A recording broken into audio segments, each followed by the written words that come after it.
What you're looking at isn't just a timeline of tools from over 3,000 years.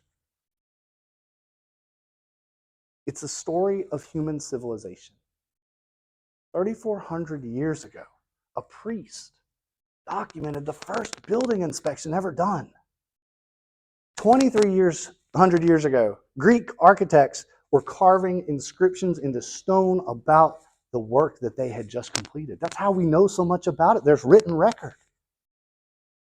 300 years later, Roman engineers filled ledgers with narrative descriptions. 1,000 years ago, medieval guild masters created what we now call the first punch lists of metalworks, where they wrote down what was wrong with swords, shields, etc., and then went back and documented when it was fixed.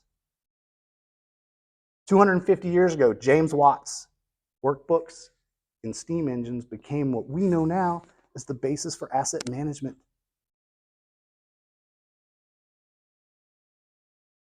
And for the last 100 years, we've seen technological advancements unlike anything before.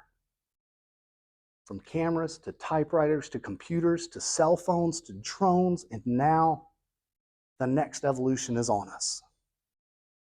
But the mechanism of each of these things throughout time has been one thing and one thing only: writing it down.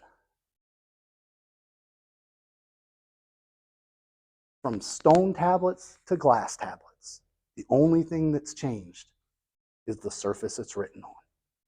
So today, for the first time in over 3,000 years, we, as an industry, have the opportunity to change the mechanism itself.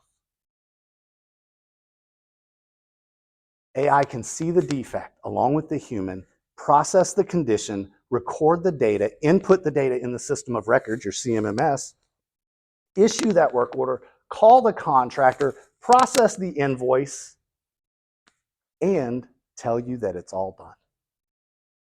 This means you and the technician get to go back to the world of what you were hired for, running the building and taking care of the most important asset that you are charged with every day, the human being.